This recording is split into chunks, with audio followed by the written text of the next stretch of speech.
নমস্কার বন্ধুরা, তোমরা দেখছো ভয়ের আড্ডা। আশা করি সবাই ভালো আছো।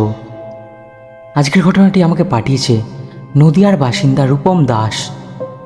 উনি জানিয়েছেন ঘটনাটি তার মামাবাড়ির এলাকায় বহু পুরনো একটি ঘটনা। ঘটনাটি কতটা সত্যি সেই বিচার তোমাদের উপরেই ছেড়ে দিলাম। তো চলো বেশি সময় না নষ্ট করে যাওয়া যাক আজকের ঘটনায়। আজ থেকে প্রায় 25 বছর আগের কথা। নদিয়ার এক প্রত্যন্ত এলাকায় ছিল একটা বিশাল জলাশয়। চারপাশে বড় বড় সিরিজ আর বটগাছ। দিনের বেলাতেও জায়গাটা কেমন যেন অস্বাভাবিক নিস্তব্ধ লাগত। স্থানীয় লোকেরা জায়গাটিকে নিশির বিল নামে চিনত। কেন এই নাম তা কেউ সঠিকভাবে বলতে পারত না। তবে গ্রামের লোকেরা বলতেন সূর্য ডুবে যাবার পর ওই বিলের ধারে যাওয়া উচিত নয়, কারণ রাত গভীর হলেও সেখানে একজন মহিলার কান্নার শব্দ শোনা যেত। প্রথম দিকে সবাই এটাকে গুজব বলেই উড়িয়ে দিত, কিন্তু বছর 10 আগে ঘটে যাওয়া একটি ঘটনার পর পুরো এলাকার মানুষ আতঙ্কে কাঁপতে শুরু করে। ওই গ্রামেরই এক পরিবার, আমি বিশেষ কারণে তাদের নাম বলছি না, বাবা মা আর তাদের একমাত্র মেয়ে তিথি। তিথি ছিল স্কুল স্টুডেন্ট, অত্যন্ত হাসিখুশি প্রাণবন্ত মেয়ে। একদিন বিকেলে বান্ধবীর সঙ্গে ঘুরতে গিয়ে সে ভুল করে নিশির বিলের পাশের রাস্তা দিয়ে বাড়ি ফিরছিল। তখন সন্ধ্যা নেমে এসছিল। হঠাৎ তিথি শুনতে পেল কেউ যেন খুব আস্তে দূর থেকে কাঁদছে। প্রথমে সে ভেবেছিল হয়তো কোনো মহিলা বিপদে পড়েছে। সে চারিদিকে তাকালো, কিন্তু কাউকেই দেখতে পেল না। কিছুক্ষণ পর আবার সেই কান্না। এবার শব্দটা যেন আরও কাছ থেকে আসছে। তিথি দেখতে পেল বিলের ধারে সাদা কাপড় পরা এক মহিলা বসে আছে। তার লম্বা চুলগুলো মুখের সামনে ঝুলে রয়েছে। মহিলাটি তার দুটো হাত দিয়ে মুখ ঢেকে কাঁদছে। তিথি ভেবেছিল হয়তো তিনি বিপদে পড়েছে। সে একটু এগিয়ে গিয়ে থমকে দাঁড়ায়, কারণ মহিলার কান্নার শব্দটা হঠাৎ থেমে যায় আর ধীরে ধীরে সেই মহিলা মাথা তোলেন। তিথি দেখতে পেল মহিলার মুখে কোনো চোখ নেই। চোখ দুটোর জায়গায় ছিল সম্পূর্ণ কালো ফাঁকা গর্ত, আর ঠোঁটের কোণ থেকে কালো রক্তের তরল ঝরে পড়ছে। পরের মুহূর্তেই মহিলাটা অস্বাভাবিকভাবে হেসে ওঠে।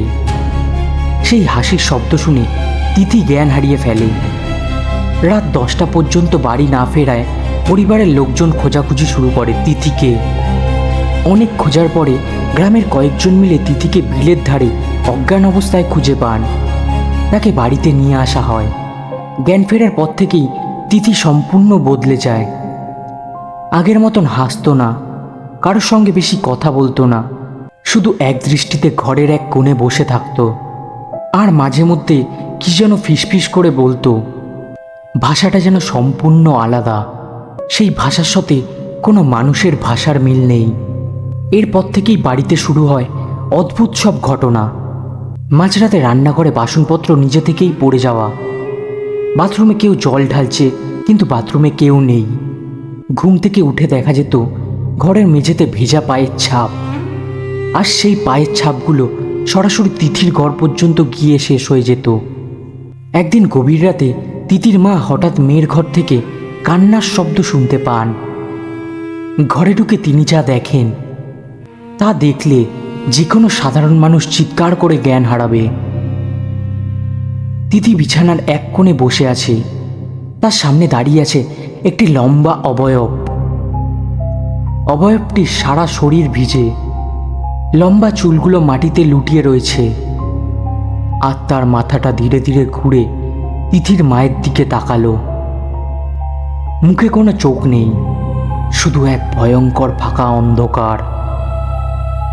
পরের মুহূর্তেই অবয়বটা শূন্যে মিলিয়ে যায়।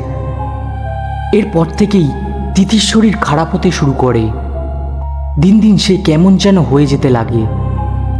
ডাক্তার দেখানোর পরেও কোনো কিছু হয় না। শুধু তিথির মুখে একটাই কথা, ও আমাকে নিয়ে যেতে এসছে, ও আমাকে নিয়ে যেতে এসছে। পরিবারের সবাই ভেঙে পড়েছিল যখন কোনো কিছুতেই কিছু হয়নি। তিথির মা প্রায় প্রতিদিন কাঁদতেন। তার তার বাবা মেয়েকে বাঁচানোর জন্য একের পর এক জায়গায় সাহায্য চাইতে থাকতেন। অবশেষে গ্রামের এক বৃদ্ধ সাধক নিজে থেকেই তিথির বাড়ি আসেন। তাকে কেউ জানায়নি যে কিছু হয়েছে। বৃদ্ধ বাড়িতে ঢুকেই বলেন, যেই দিন ও বিলের ধারে গিয়েছিল সেই দিনই ও একা ফেরেনি, ওর সাথে কেউ আছে। তারপর সেই রাতে সাধক সেই বাড়িতে থাকারই সিদ্ধান্ত নেয়। রাত প্রায় 2:30। হঠাৎ পুরো বাড়ি বরফের মতো ঠান্ডা হয়ে যায়। তারপরে শুরু হয় অচেনা মহিলার কান্নার শব্দ। কান্নাটা যেন বাড়ির চারিদিকে ঘুরে বেড়াচ্ছে। হঠাৎ তিথি বিছনা থেকে উঠে দরজার দিকে হাঁটতে শুরু করে। তার চোখ বন্ধ, মুখে অদ্ভুত হাসি। সে বাড়ি থেকে বেরিয়ে সোজা নিশির বিলের দিকে যেতে থাকে। পরিবারের সবাই তার পেছনে ছুটতে থাকে। বিলের ধারে পৌঁছেই সবাই দেখল জলের ওপর দাঁড়িয়ে আছে সেই সাদা পোশাকের মহিলা। এইবার তার পুরো শরীর দেখা যাচ্ছিল। তার পা দুটো উল্টো দিকে ঘোরানো, লম্বা নখগুলো হাঁটু পর্যন্ত নেমে এসছে। আর তার মুখের সেই ফাঁকা চোখের গর্ত থেকে টপ টপ করে কালো জল পড়ছে। সে হাত বাড়িয়ে তিথিকে ডাকছে, এসো। তিথি আস্তে আস্তে জলের দিকে এগোতে শুরু করে। ঠিক তখনই বৃদ্ধ সাধক কিছু প্রার্থনা পাঠ করতে শুরু করেন। চারপাশে হঠাৎ প্রবল ঝড় শুরু হয়। বিলের জল অস্বাভাবিকভাবে উতলা হয়ে ওঠে। হঠাৎই সেই মহিলার ভয়ঙ্কর চিৎকারে পুরো এলাকা কেঁপে ওঠে। পরের মুহূর্তেই সেই জলের মধ্যে মিলিয়ে যায়। তিথি অজ্ঞান হয়ে পড়ে যায়। ভোরবেলা তিথির জ্ঞান ফেরে। এরপর ধীরে ধীরে সে স্বাভাবিক জীবনে ফিরে আসে। সবাই ভেবেছিল সব শেষ, কিন্তু আসল ভয় তখনও বাকি ছিল। ঘটনার ঠিক 1 মাস পরে গ্রামের কয়েকজন যুবক মিলে বিলটির ভরাট করার সিদ্ধান্ত নেয়। কাজ শুরু হওয়ার দ্বিতীয় দিন বিলের মাঝখান থেকে মৃত মানুষের কঙ্কাল উদ্ধার হয়। 1-2টি নয়, মোট 7টি কঙ্কাল। আর আশ্চর্যের বিষয়, সব কঙ্কালের হাড় এমনভাবে জোড়া ছিল যেন মৃত্যুর আগের মুহূর্তে তারা কারো হাত ধরে বাঁচার চেষ্টা করছিল। তারপর থেকেই আজও নিশির বিলের ধারে কেউ যায় না। এই ছিল আজকের ঘটনাটি সম্পর্কে তোমাদের কি মতামত অবশ্যই কমেন্টে জানিও। তোমাদের জীবনেও যদি এমন রহস্যময় ভয়ঙ্কর ঘটনা ঘটে থাকে তাহলে পাঠিয়ে দিতে পারো ভয়ের আড্ডার ইমেলে। তো আবার দেখা হবে নতুন কোনো ভয়ঙ্কর ঘটনার সঙ্গে। ততক্ষণ পর্যন্ত ভালো থেকো, সাবধানে থেকো।